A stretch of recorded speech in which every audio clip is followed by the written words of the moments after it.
देश में चल रहे थे दो बड़े बुल रन और दो बड़े बुल रन के बीच में आए छोटे मोटे करेक्शन और करेक्शन के बाद क्या फिर से दो नए बुल रन आगे बढ़ने को है तैयार।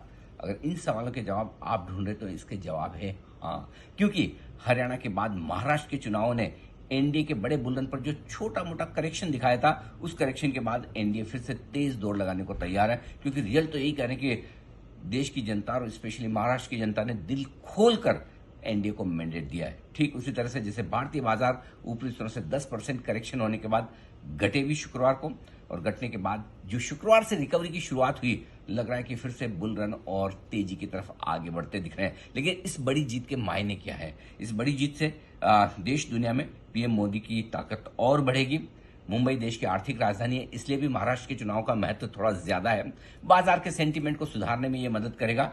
आराम से 150-200 पॉइंट ऊपर तो निफ्टी खुलेगा ही, और उसके बाद भी और आगे बढ़ेगा, क्योंकि शुक्रवार की हुई रिकवरी से बाजार का मूड बहुत बेहतर है। ग्लोबल मार्केट्स मजबूत है, एफआईज फिर से लौटते हुए दिख रहे हैं। कम से कम भागने का मूड तो दूर कर चुके हैं, और ऐसे में जब पॉलिटिकल मैंडेट तेजी का बने तो भारतीय बाजारों में और तेजी बनना स्वाभाविक है। लेकिन कितनी, ये बड़ा सवाल है। तो मेरा ये मानना है कि इस करेक्शन में कम से कम निफ्टी 24,200 से 24,500 तो एक बार छुएगा, और उसके बाद देखेंगे आगे क्या कुछ होता है। बैंक निफ्टी भी 52,000 से 52,300 की तरफ जाने को तैयार है, फिर वहां से रिव्यू करेंगे। लेकिन अब से लेकर इस मंथली एक्सपायरी तक मूड माहौल थोड़ा ठीक कर लीजिए, चेहरे पर मुस्कुराहट लाइए। बाजार तेजी के लिए तैयार है।